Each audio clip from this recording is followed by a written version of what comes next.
E quem está feliz nessa noite, diga amém. Amém.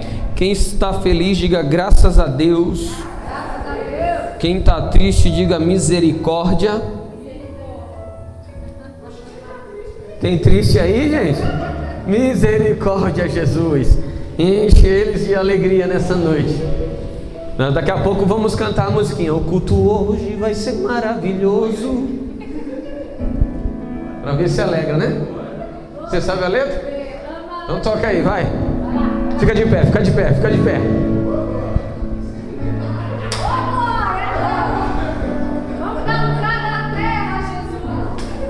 Vamos lá. Pronto? Derrama, Senhor, derrama, Senhor, derrama sobre nós o seu poder. Derrama, Senhor, derrama, Senhor, derrama sobre nós o teu poder. O culto hoje vai ser maravilhoso, porque Jesus vai derramar o seu poder. O culto hoje vai ser maravilhoso, porque Jesus derrama, Senhor, derrama sobre nós o seu poder. Derrama, Senhor, derrama, Senhor, derrama sobre nós o teu poder. Nós hoje vamos sair daqui alegre, porque Jesus vai derramar o seu poder. Nós hoje vamos sair daqui alegre, porque Jesus vai derramar o seu poder. Derrama, Senhor, derrama sobre nós, derrama aqui. Derrama, Senhor, derrama, Senhor, derrama sobre nós o teu poder. Amém. Aleluia. Glória a Deus. Pode sentar-se um minutinho. Glória a Deus. Relembrando o tempo antigo, né? Oh, aleluia. Tem algum visitante hoje aqui? Vamos cantar a musiquinha do visitante também. Aleluia. Queridos, é uma grande honra estar com vocês aqui hoje. Esse período complicado que nós estamos passando é período de tristeza para alguns. É período de tristeza para quem não está compreendendo as coisas que estão acontecendo na atmosfera, o tempo que nós estamos vivendo. A palavra de Deus diz que Deus não fará nada antes de revelar aos seus profetas. As pessoas que têm o mínimo do cerne profético aberto, eles estão tendo as revelações de tudo o que está acontecendo e do que vai acontecer ainda nos próximos tempos, nos próximos dias. Eu estava ouvindo aqui os testemunhos de gratidão o que o Senhor fez na vida do irmão Silvio. Ele acabou de compartilhar aqui, e o testemunho da irmã Mariana comentando aqui algo.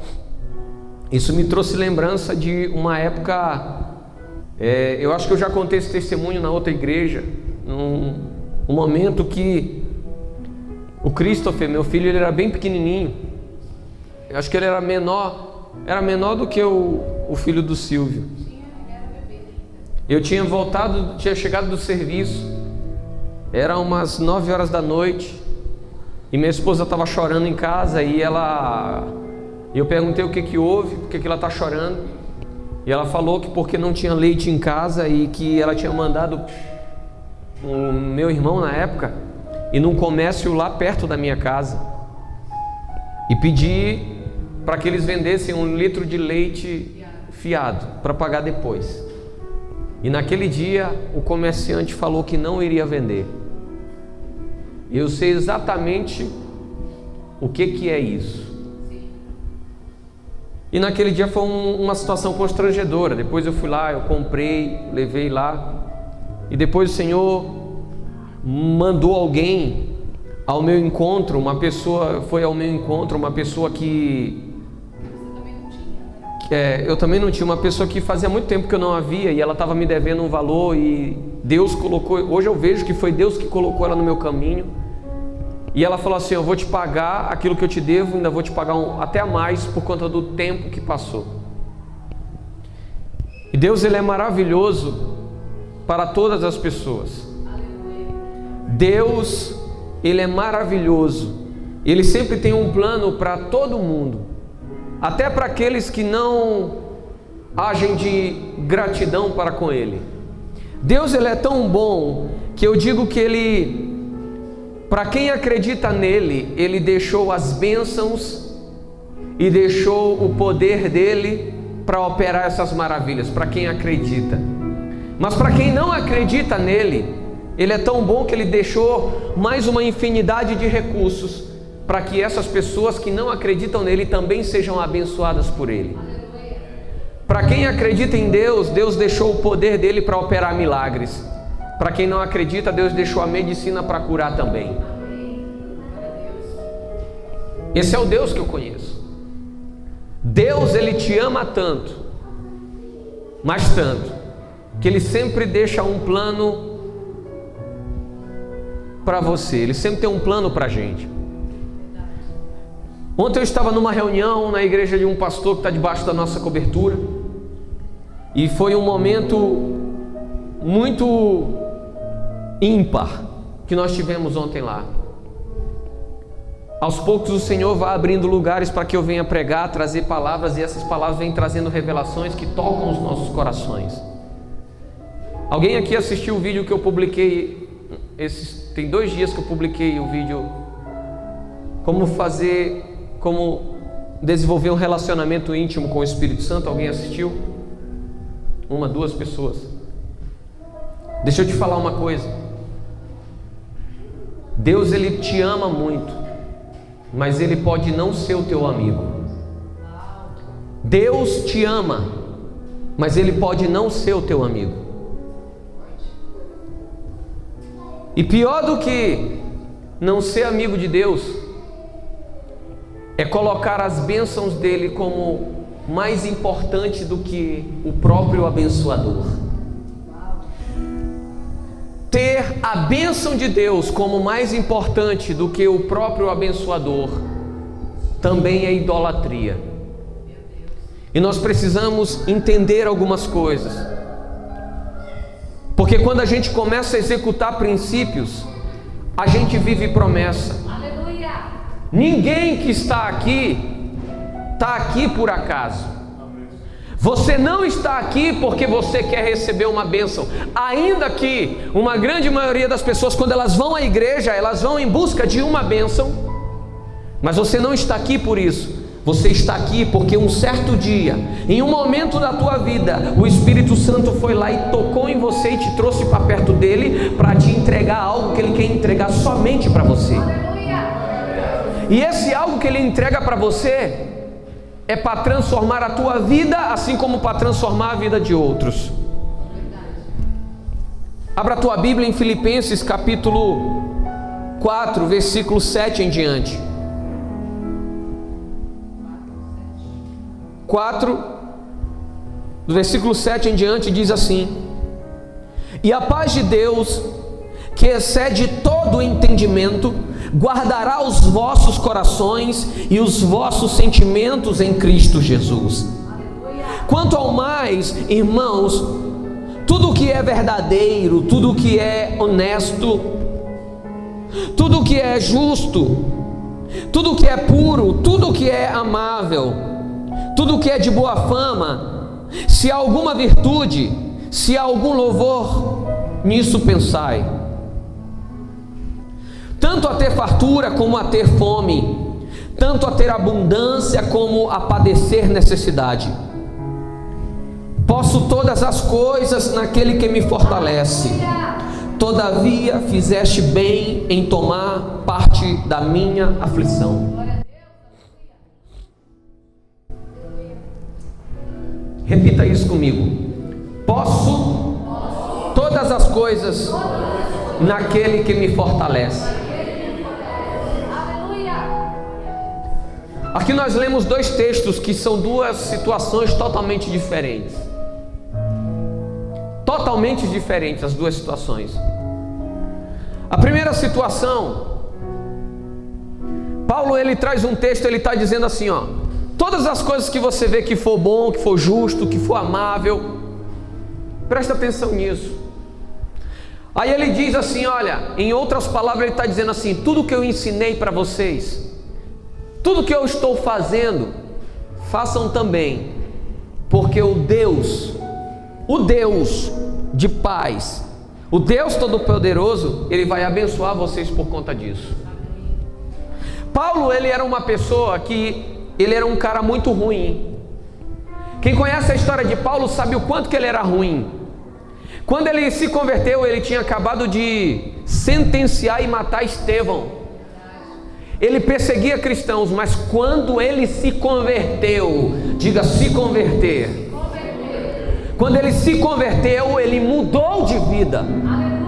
Ele mudou a história dele. E quando a gente fala em mudança e convertimento de verdade, se converter, a gente está falando de mudança de vida, mudança de comportamento, mudanças de hábitos, fazer realmente aquilo que o Senhor fazia.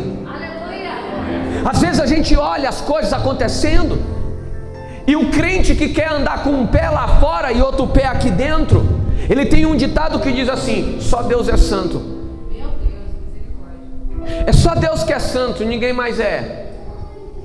Só Deus não errou, ninguém mais, todo mundo vai errar. Então eu também vou errar, eu também vou fazer tudo de errado e está tudo certo porque Jesus me perdoa. Deixa eu te explicar uma coisa aqui. Deus, ele perdoa. Jesus, o que ele fez naquela cruz, ele veio para te trazer perdão. Mas você, como uma pessoa cristã, seguidora de Cristo, cristão quer dizer seguidor de Cristo, uma pessoa que aprende com Ele, e ser cristão é procurar fazer aquilo que Ele fazia, é procurar ser o máximo do que Ele era. E se você diz que é cristão e não procura buscar essa perfeição, que tipo de cristão que nós somos? Aquela história de dizer: não olhe para o homem, porque o homem não tem nada para te oferecer, é o maior papo furado de crente que quer estar com um pé lá fora e outro aqui dentro. Porque um cristão de verdade, ele vai fazer aquilo que Paulo fez. Ele vai dizer assim: você quer imitar alguém que imita Cristo, então pode olhar para mim aqui, que eu estou tentando. Eu não estou dizendo que estou conseguindo, mas eu estou dizendo que eu estou tentando ser o máximo parecido com Ele. Pergunta para o irmão aí do lado: tu sabe o que é honra? Você sabe o que é honra?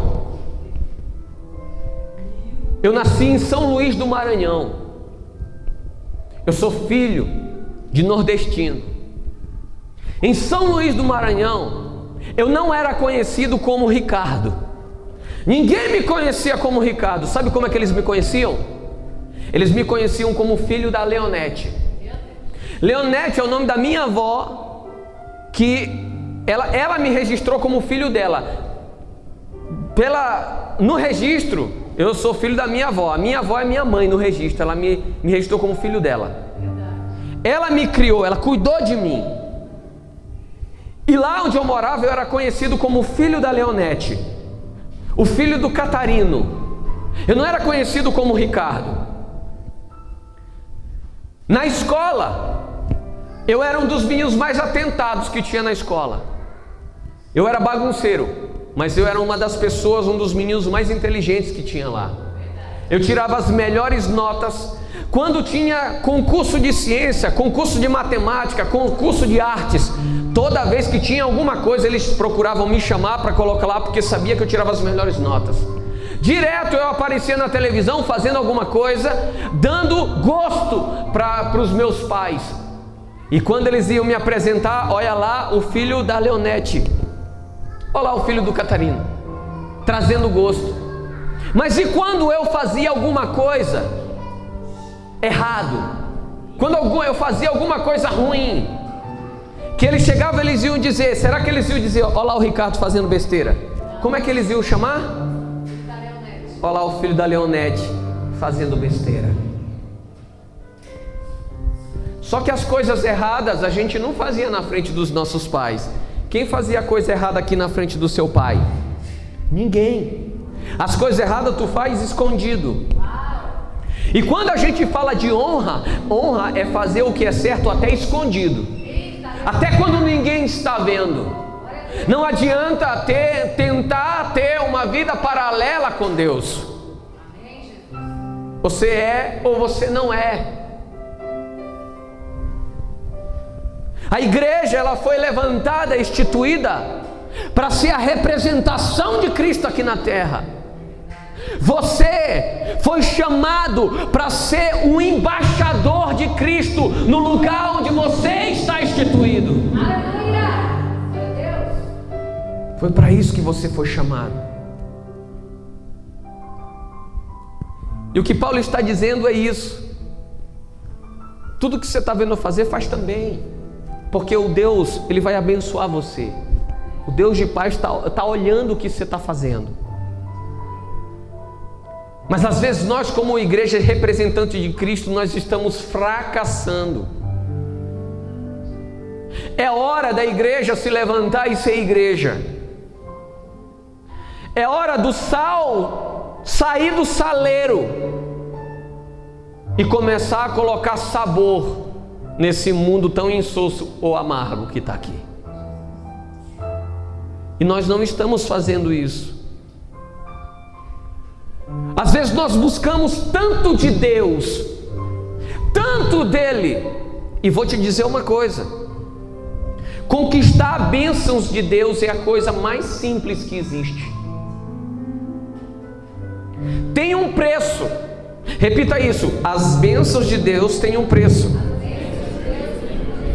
E diga: e o preço a ser pago é baixo. Ser abençoado, conquistar uma bênção é simples. Aqui é uma igreja onde, desde quando a gente fundou o Momento Jubilar, você vê eu falando acerca de dons, de unção, de poder, de autoridade. Desde o início desse ministério eu falo sobre isso. E a coisa mais fácil que existe é você conquistar dons, unção, autoridade e poder. Eu vou te dar um exemplo aqui, para que você entenda um pouquinho disso. Quem tem carro, levanta a mão. Carro. Qual que é o seu carro, pastor? Um Fiesta. Qual é a marca dele? Ele é de qual? É da Ford? O pastor tem um Fiesta que é da Ford.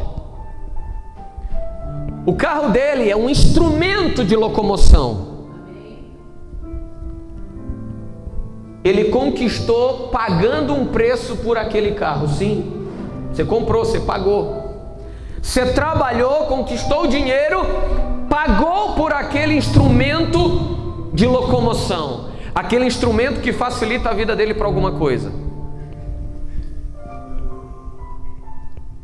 Mas você conhece o dono da Ford? Não conhece o dono da Ford. Eu toco violão e toco guitarra. Um dia eu mandei um homem, um luthier. Luthier é aqueles homens que fabricam instrumentos musicais, violão, guitarra.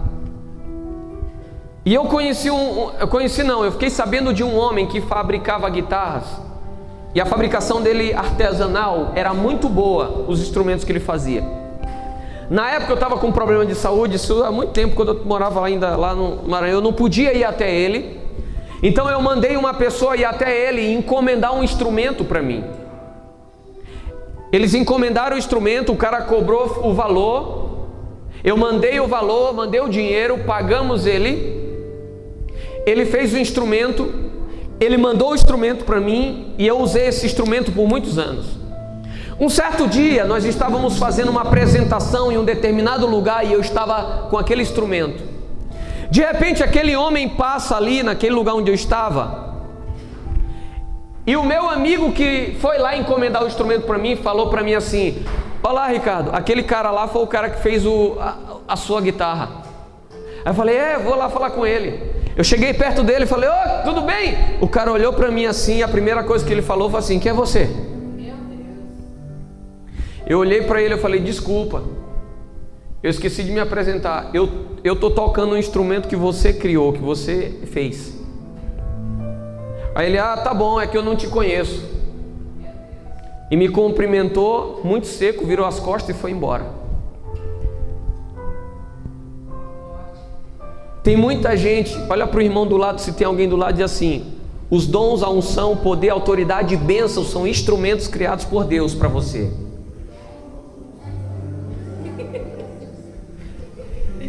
Diga para ele assim: e cada coisa dessa que você tem, diga, cada instrumento desse que você tem, de alguma forma você conquistou. Algum preço você pagou. Mas tenha cuidado de não estar usando o instrumento sem conhecer o criador desse instrumento. Desde o início desse ministério, uma das coisas que nós temos tentado ensinar aqui é que mais do que receber uma bênção, poder, autoridade, dom, o que quer que seja, mais do que receber algo de Deus, o meu desejo é que você conheça Ele de verdade, para que quando chegue no grande dia, você não chegue diante dele e diga: olha Deus, eu tenho tudo isso, isso tu me deu, e Ele olhe para você e diga: para trás de mim, porque eu não te conheço.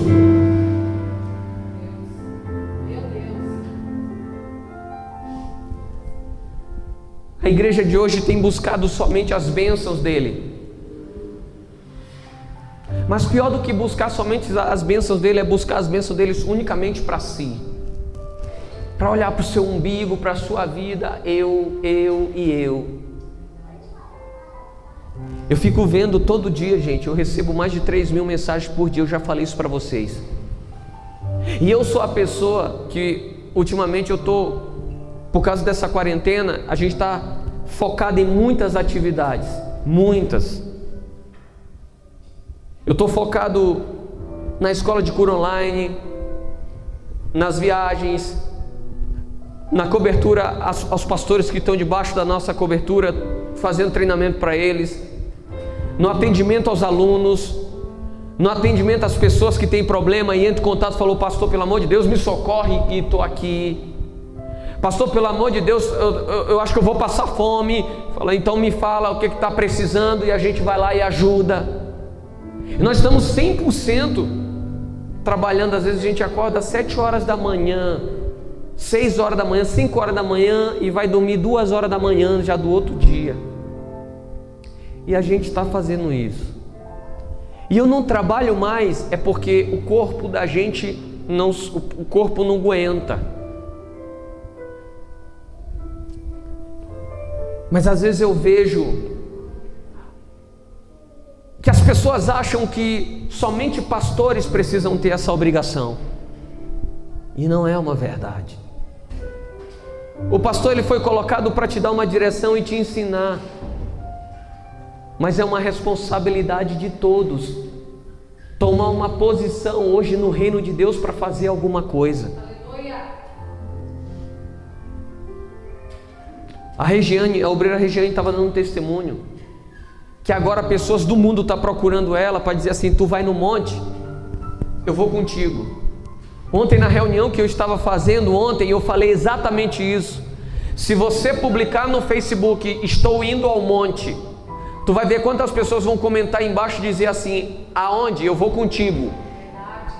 Você que mora aqui, dá glória a Deus porque o monte está aberto e o povo está podendo ir orar lá dentro. Sexta-feira saímos com uma caravana de quase 30, 40 pessoas para ir no monte. Chegamos lá no monte, o que a gente encontra? 4 viaturas, uma barricada, fita, proibido a entrada. Cheguei para o policial, falei: não pode entrar. Ele falou: não, quarentena. Eu falei: irmão, eu vim até com minha máscara. Ele falou: vá orar em casa. Só faltou falar isso.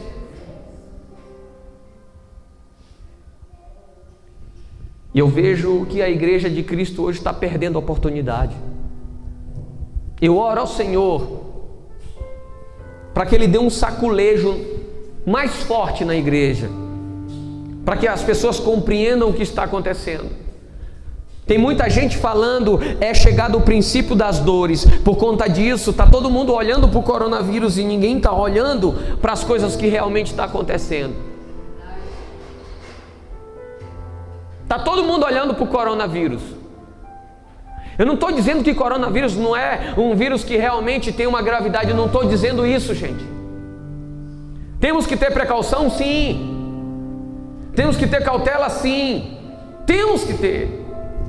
Com as pessoas que estão na linha de risco, que estão na linha de frente, a gente tem que orar por elas. Tem sim. Mas acredite numa coisa: quando chegar realmente os princípios das dores, você vai estar pedindo coronavírus quando chegar. Cuidado. Cuidado com isso.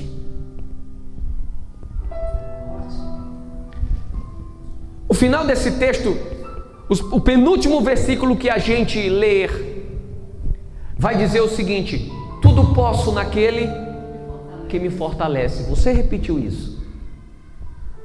Só que o próximo, que é o último versículo que nós lemos, diz assim: todavia, fizeste bem em tomar parte na minha aflição. O cara que disse, tudo posso naquele que me fortalece. O cara que falou, tudo posso naquele que me fortalece. Ele está dizendo assim, não tem coisa que eu não passe por cima.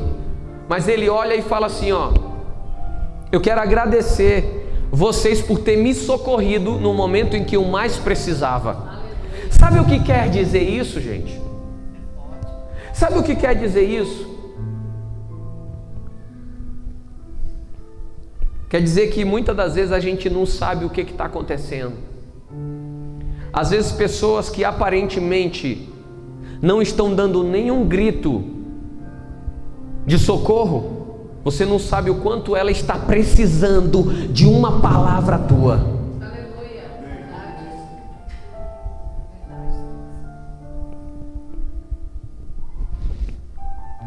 Eu tenho acompanhado, eu acompanho todas as pessoas que eu cubro.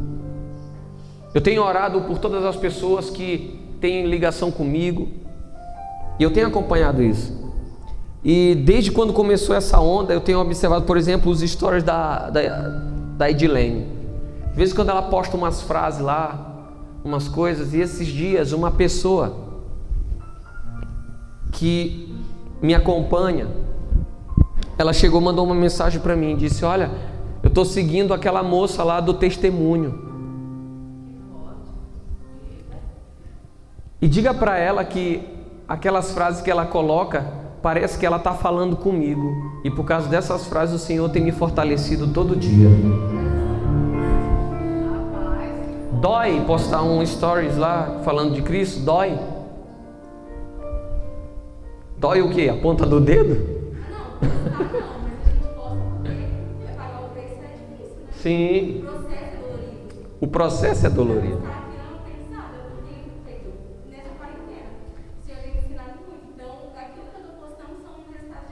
De aprendizado.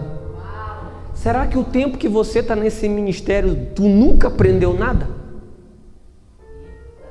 Será que Deus não te ensinou em nenhum momento? Ninguém que veio pisar nesse altar, usado por Deus, foi o suficientemente bom para te ensinar alguma coisa durante todo esse período. E que aquele aprendizado que você recebeu não pode compartilhar com o outro que está ali perto de ti ou está te assistindo em algum momento, porque acredite, as mídias sociais estão dando voz para quem era mudo hoje. E Deus, Ele quer te usar nas ferramentas que você tem. E às vezes a gente não quer usar as ferramentas que Ele nos deu. Davi, quando derrubou um grande gigante, foi com pedrinhas. Não foi com uma espada. Ele acabou com a vida do gigante com a espada dele mesmo, mas ele derrubou com uma pedrinha. Às vezes a gente quer fazer, eu tenho planos de fazer tanta coisa, mas por que você não começa com um pouco que você tem? Porque a gente está perdendo muito tempo olhando para nós mesmos e olhando muito pouco para compartilhar aquilo que o Senhor tem nos dado. A igreja de hoje é uma igreja que deveria se levantar com muita força. E a igreja de hoje, ela está inerte, ela está parada. Eu não estou vendo a totalidade da igreja se movendo como deveria. Isso é muito triste. Porque a igreja não é um templo, não é uma placa. A igreja não é o momento jubilar. Sabe quem é a igreja? A igreja é a Edilene, a igreja é o pastor Edilson, a igreja é o Igor, a igreja é cada um de nós. E nós como igreja estamos fazendo o quê? Porque se eu perguntar, você tem algum problema a resolver? Você tem alguma coisa que você gostaria de pedir para Deus resolver hoje? No mínimo, cada um deve ter pelo menos 10 aqui. 10. Mas nas nossas últimas lives você aprendeu que uma das formas que Deus vai usar para resolver o teu problema é quando Ele pega você para resolver problema de outros e Ele começa a resolver os teus sem que você perceba. É assim que funciona. Eu já vim pisar nesse altar sangrando por dentro.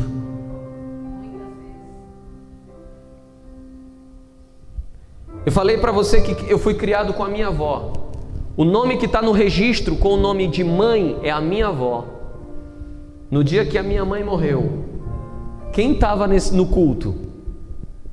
2 pessoas que estão aqui estavam no culto. Vocês lembram daquele culto?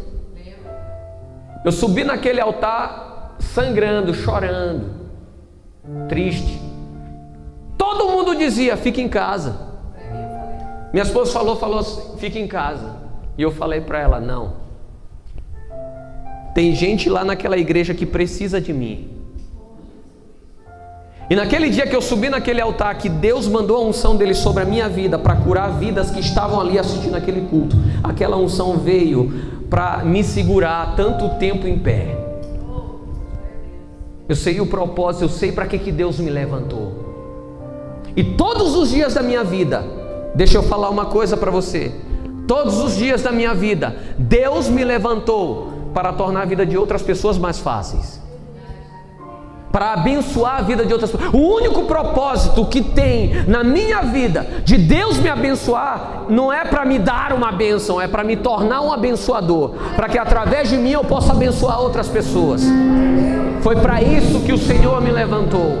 E o Senhor criou você, Ele não quer somente te dar uma bênção, Ele quer te tornar um abençoador, para que através da tua vida outras pessoas possam ser abençoadas, e essas outras pessoas possam olhar para você e dizer, ali vai um homem e uma mulher de Deus.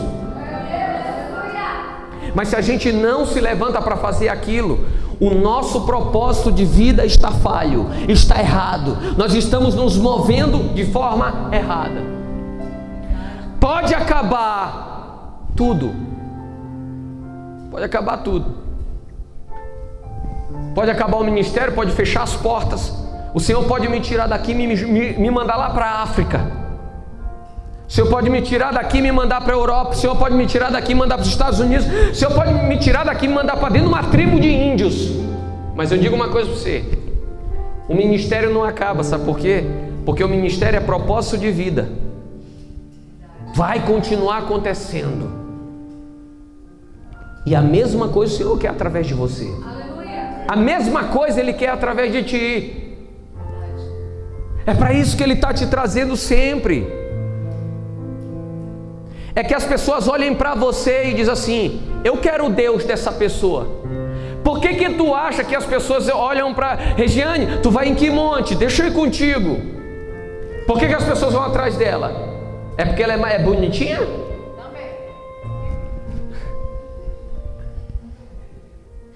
É porque alguma coisa brilhou através da vida dela. Você já viu algum termo dizer assim: ei, acende aí a escuridão? Já viu?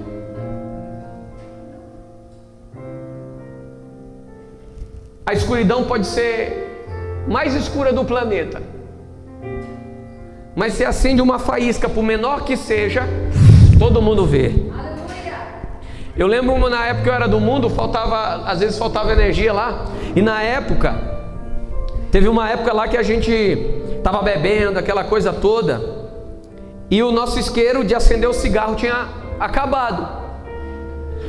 E na hora da festa do Vucu Vucu, acabou a luz, apagou, ficou um escuro, um breu. E a gente estava acendendo o cigarro, sabe como? A gente ia lá no fogão, acendia o fogão e acendia o cigarro, apagava o fogão. E acendia o fogão como? Com a faísca que o isqueiro fazia. Faltou luz. E agora? Gente, vamos lá atrás de uma vela, atrás de alguma coisa. Sabe como que a gente chegou lá na cozinha? Com aquela faísquinha assim, ó. Cada vez que dava faísca, iluminava, e a gente encontrava mais um metro, mais um metro e mais um metro. O que eu estou querendo dizer para você é que as pessoas que foram lá e procuraram ela e dizem assim: tu vai no monte, eu quero ir contigo. Não é porque elas estão só com medo, é porque o Espírito Santo acendeu aquela faísca, e alguém que estava na escuridão pode encontrar essa faísca. Existe uma centelha de Deus aí dentro de você, que você precisa deixar essa centelha iluminar aqueles que estão nas trevas, querido. Deus quer usar você onde você estiver. Deus quer fazer através de ti muito mais do que você possa imaginar. Você só precisa deixar. Deus, ele é reativo. Ele age hoje muito mais por reação do que pela soberania dele. Se você não fizer nada, ele também não vai fazer. Ele espera você fazer. E às vezes a gente faz e ele não responde. Aí ele está lá e fala assim: faz mais um pouquinho. Aí você faz mais. Aí ele está lá e fala: não, mais um pouquinho. Aí você faz aí mais um pouquinho. E quanto mais você vai, parece que ele está distante. Não ter resposta dele não quer dizer que ele está longe de você. Passar por problemas difíceis não quer dizer que ele está longe de você. Perder uma batalha não quer dizer que Deus não está mais contigo. Davi uma vez entra numa cidade, cuida daquele povo, defende aquele povo, faz o povo prosperar. Saul vem atrás, está vindo atrás de Davi. Davi vai e ora para Deus e diz assim: Deus, Saul está vindo me matar. Deus fala para ele o quê? Tá. E o povo vai me entregar para Saul? Deus falou o quê? Vai. Davi fez o quê? Foi embora, fugiu. Qualquer pessoa no dia de hoje ia dizer assim, ó: Deus abandonou ele, pecou, está em pecado por isso. O fato de Deus não te responder aquela resposta que você quer, não quer dizer que ele não está mais contigo. Muitas das vezes ele está esperando você crescer. Ele está esperando você fazer algo para que você aprenda algo. Meu filho, quando era bem pequenininho, tinha uns 2 aninhos, tinha aprendido a andar. Ele tinha um brinquedo, estava em cima da máquina do tanquinho lá de lavar. Eu estava deitado e só olhando ele brincando pela casa.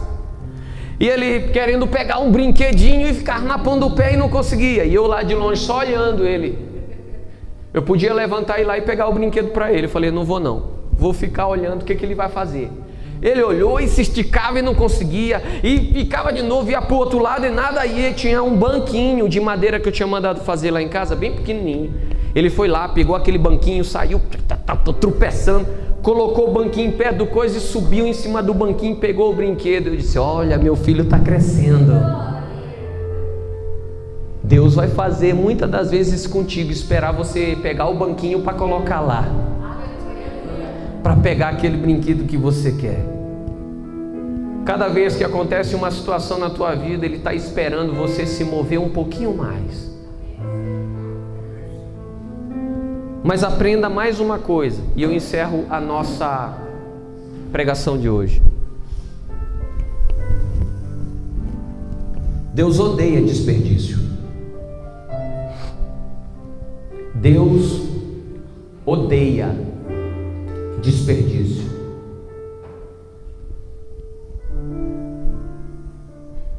A Bíblia diz que Deus derrama água sobre os sedentos.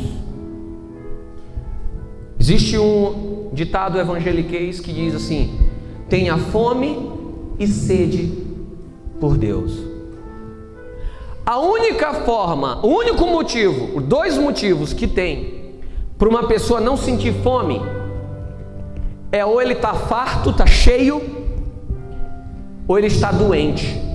Os dois únicos motivos de um corpo vivo não sentir fome é porque ele está farto ou ele está doente.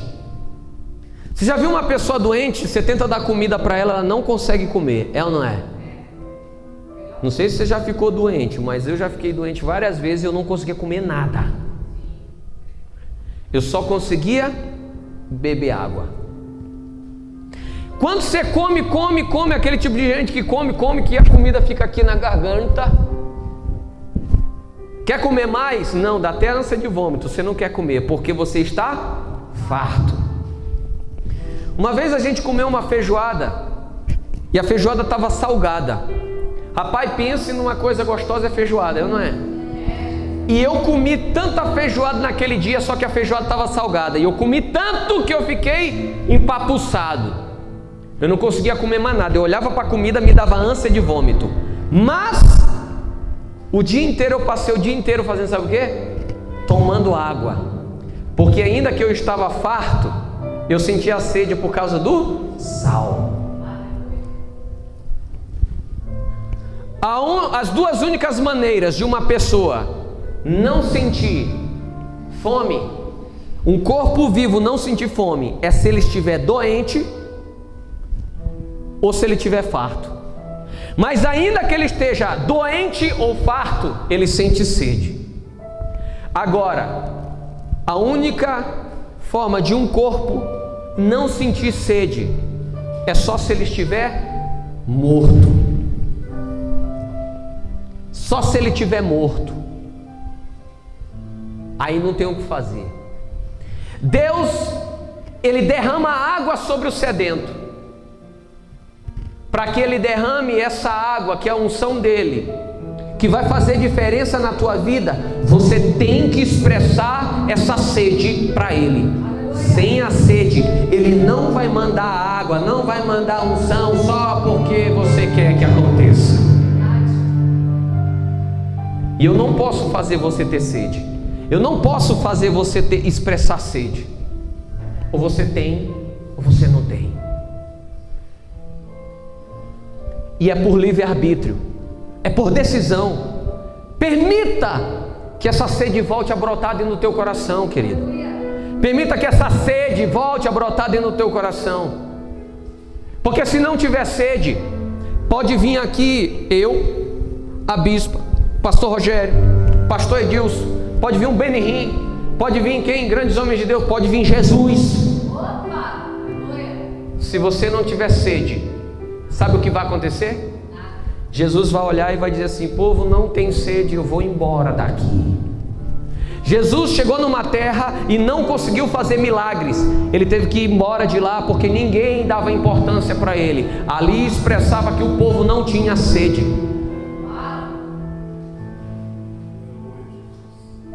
Eu oro para que o Senhor brote cada dia mais sede dentro de você. Ou melhor, para que Ele mostre, para que você gere essa sede por Ele. Porque só com essa sede, eu te garanto uma coisa: sem a presença dEle a gente não vive. Sem a presença dEle a gente apenas vegeta. Com a presença dEle você pode estar em qualquer situação que for, você vai passar. Sem a presença dEle, até na maior fartura do planeta que você estiver, você vai padecer. Fica de pé.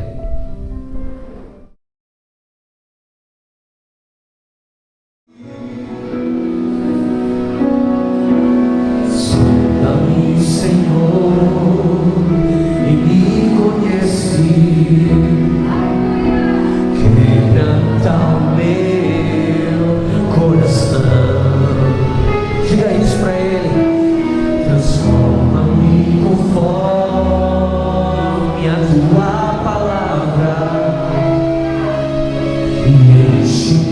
até que em mim se ache só a ti. E então usa-me, Senhor, usa-me como um farol que brilha à noite, como fonte sobre as águas, como abrigo no deserto, como flecha que acerta o alvo. Eu quero ser usado da maneira que te agrade em qualquer lugar.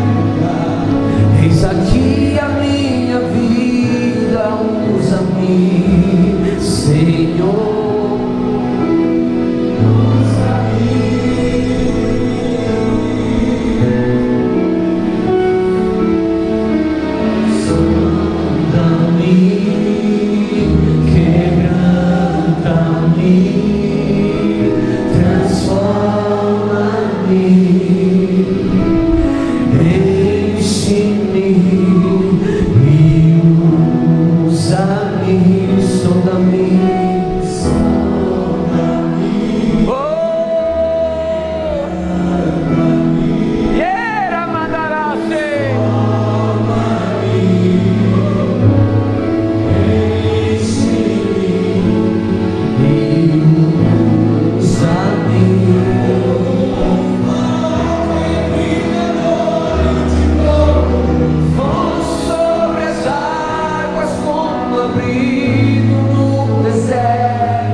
Estenda suas mãos assim.